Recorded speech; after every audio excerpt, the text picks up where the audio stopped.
नमस्कार व्यूअर्स, आपका स्वागत है एक बार फिर रेडियो द्वारका में। मेरे साथ अमोघ लीला प्रभु हैं। अमोघ जी, आपका बहुत बहुत स्वागत है। धन्यवाद जी, हरे कृष्ण। अमोघ जी, मैं या और लोग जब भी इस्कॉन के किसी स्पीकर के लेक्चर सुनते हैं जी। और बात सुनते हैं तो आप लोग हमेशा गोलोक धाम की बात करते हैं। हाँ, मतलब गोलक धाम से नीचे आप कुछ बात ही नहीं करते। अगर मैं ऐसे बोलूँ तो मुझे ऐसा लगता है कि गोलक धाम और पृथ्वी के बीच में कई सारे लोग हैं, जिनमें से एक जो हम जैसे लोगों में बहुत पॉपुलर है, स्वर्ग लोक है। हाँ।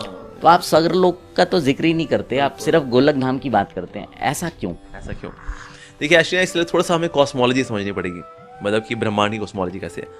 जो ब्रह्मांड है, ब्रह्मांड के अंदर 14 प्लैनेटरी सिस्टम्स हैं। That means not just 14 planets, planetary systems. जैसे कि अभी हमारा ये प्लैनेटरी सिस्टम जिसमें कि मरकरी भी है, वीनस भी है, सैटर्न भी है, जुपिटर भी है, नेपच्यून भी है, यूरेनस भी है, प्लूटो भी है। So we have this is planetary system, ठीक है। On different space and time zones there are different planetary. तो ऐसे 14 है।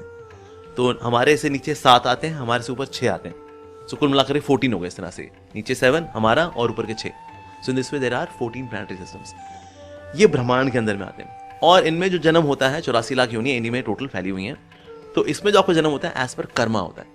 आपने जैसे कर्म किए उस हिसाब से आपको इनमें जन्म लेना पड़ता है। फिर अगर उसमें स्वर्ग भी आता है, जैसे हमारे ऊपर है, जैसे आपने सुना ना गायत्री मंत्र, भू भूअर स्वर, यानी उसमें हमारे उससे ऊपर आता है भूअर लोक और फिर स्वर्ग लोक आता है।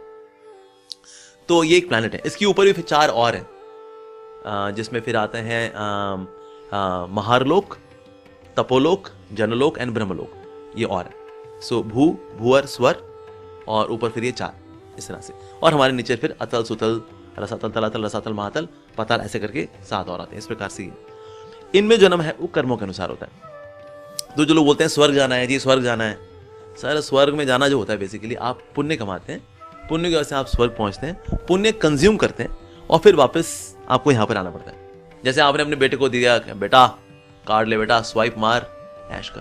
अरे पापा लव यू पापा।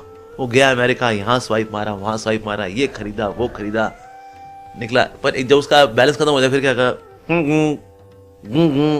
एरर, ऐसा ना आपका बैलेंस खत्म हो गया। अच्छा फिर उसको पापा के पास वापस आना पड़ेगा, पापा वो बैलेंस खत्म हो गया। तो स्वर्ग जाना बिल्कुल वैसे ही, आप पुण्य करते हैं, पुण्य को कंज्यूम करते हैं, आप अप्सराओं के साथ नाचेंगे गाएंगे, धूम धड़ाका करेंगे वहाँ पर। फिर जब पुण्य कंज्यूम होता है तो वापस लौट के बुद्धू घर को आए, फिर से पृथ्वी में जन्म लेना पड़ता है।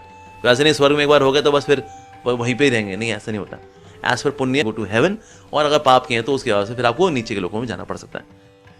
एक चीज़ पूछना चाहूँगा, मान लीजिए मैं स्वर्ग गया, मैंने वहाँ पे भी अच्छे काम किए, तो क्या मेरी आगे अपग्रेडेशन नहीं होगी? मतलब नेक्स्ट बढ़िया लोक में नहीं जी, ऐसे क्या स्वर्ग में ज्यादातर लोग बहुत अच्छे काम कर नहीं पाते वहाँ पर। हाँ, तो वहाँ पर क्या मतलब अप्सराएं वगैरह हैं, भोग इतने होते हैं, बंदा भोगों में खो जाता है पूरा। तो इतनी अकल रहती नहीं। कुछ लोग होते हैं जो सोचते थोड़े और पुण्य करें तो ऊपर के लोगों में चले जाए। तो इसलिए पाप और पुण्य का जो हिसाब किताब वो तो इसी में रहता है। तो इसलिए हम लोग स्वर्ग कभी रेकमेंड नहीं करते। अब ऐसे बहुत सारे यूनिवर्सेस हैं, जैसे पैरेलल यूनिवर्सेस की बात तो आज साइंस भी करती है, that there is not just one universe, there are many universes. So universe के फिर बाहर फिर जो एक न्यूट्रल एरिया विच इज ब्रह्म ज्योति, निराकार ब्रह्म ज्योति। फिर ब्रह्म ज्योति के ऊपर की जो कॉस्मोलॉजी है वहाँ पर आते हैं वैकुंठा प्लैनेट्स। उसमें भगवान नारायण के प्लैनेट्स हैं, नरसिंह देव के प्लैनेट हैं। तो इस प्रकार से जो विष्णु अवतार, जो विष्णु तत्व हैं, उनके प्लैनेट्स भी आते हैं। जो ब्रह्म ज्योति है उसके जस्ट ऊपर जो प्लैनेट आता है वो है महेश धाम, यानी कि शिव जी का लोक आता है। सो और फिर उसका फिर वैकुंठा प्लैनेट्स हैं, राम उस पर उनमें फिर आता है राम जी का प्लैनेट भी आता है, Saket Dham and all that. उसमें फिर द्वारकापुरी भी आती है और फिर ultimately there is Golok Vrindavan, ऐसा। तो ये इस प्रकार से टोटल कॉस्मोलॉजी। अब जो ब्रह्मांड के अंदर के जो 14 मैंने बताए, यहाँ पर आप जन्म मृत्यु के चक्कर में रहते हो, जन्म मृत्यु चक्कर से नहीं निकलते।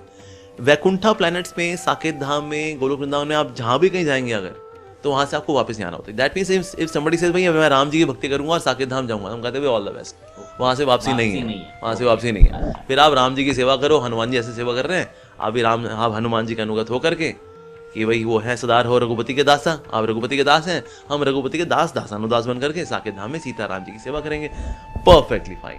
आप नारायण जी के लोक में चले गए, मान लो आप श्री वैष्णव बने और आपने वहां पर नारायण जी की सेवा करें, लक्ष्मी नारायण जी, परफेक्टली ओके, वहां से वापस आना नहीं होता। या मान लो कोई नरसिंह भगवान की पूजा अर्चना करें, वहां से वापसी भी नहीं है। या फिर गोलोक वृंदावन है, राधा कृष्ण की लीलाएं हैं, वहां से भी वापस नहीं आना होता। तो इनमें अगर कोई जाना चाहे परफेक्टली फाइन, क्योंकि हम इस्कॉन में भी फोकस ऑन कृष्ण भक्ति। और जितने वैकुंठा प्लैनेट्स हैं इनमें जो भगवान श्री कृष्ण का धाम है is very very superbly gorgeous planet. तो इसलिए हमारे जो इस्कॉन में जो डिवोटीज हैं, वी फोकस ऑन, ये हमारे इष्ट देव तो कृष्ण है, तो इसलिए हम जाना चाहते हैं गोलोक वृंदावन। तो इसलिए हम लोग गोलोक की बात करते हैं। ये दुनिया वाले गुल्लक की बात करते हैं कि हमारे तो ये गुल्लक ही सब कुछ है, हमारा गुल्लक धाम। और जो हरि के भक्त हैं उनके लिए गोलोक धाम, कृष्ण भक्तों के लिए। सो इसलिए अगर कोई साकेत धाम जाना चाहे, नारायण जी के धाम जाना चाहे, इज परफेक्टली फाइन। लेकिन हाँ, ब्रह्मांड के अंदर हम स्वर्गलोक रिकमेंड नहीं करते, क्योंकि हमको पता है थोड़े समय का सुख है, बाद में फिर से दुख ही दुख है। तो इस तरह से हम लोग गोलोक को रेकमेंड करते हैं बेसिकली। बहुत बहुत धन्यवाद कहूँगा प्रभु जी, आपने बहुत ही डिटेल में बता दिया। एक्चुअली मेरे को मन में ये जिज्ञासा थी, और एक मेरे से किसी ने व्यक्तिगत रूप से भी ये पूछा था कि भाई हम राम जी के धाम चले जाएंगे तो क्या होगा, तो आपने वो भी क्लियर कर दिया। सो यस, बेसिकली अगर इस्कॉन क्यों गोलक धाम की बात करता है, अमोघ लीला जी ने वो भी बताया, और साथ में ये भी बताया कि ऐसे जो भी धाम है जहाँ से आप जाकर वापस नहीं आते, वो सभी अच्छे हैं और आप वहाँ पर जा सकते हैं। तो एक बार फिर मुझे लगता है हम सब की जो सवाल थे, जिज्ञासा थी, उसका जवाब मिला। अब आपसे विदा लेते हैं। एक बार बहुत बहुत धन्यवाद प्रभु जी। सो बने रहें रेडियो द्वारका के साथ।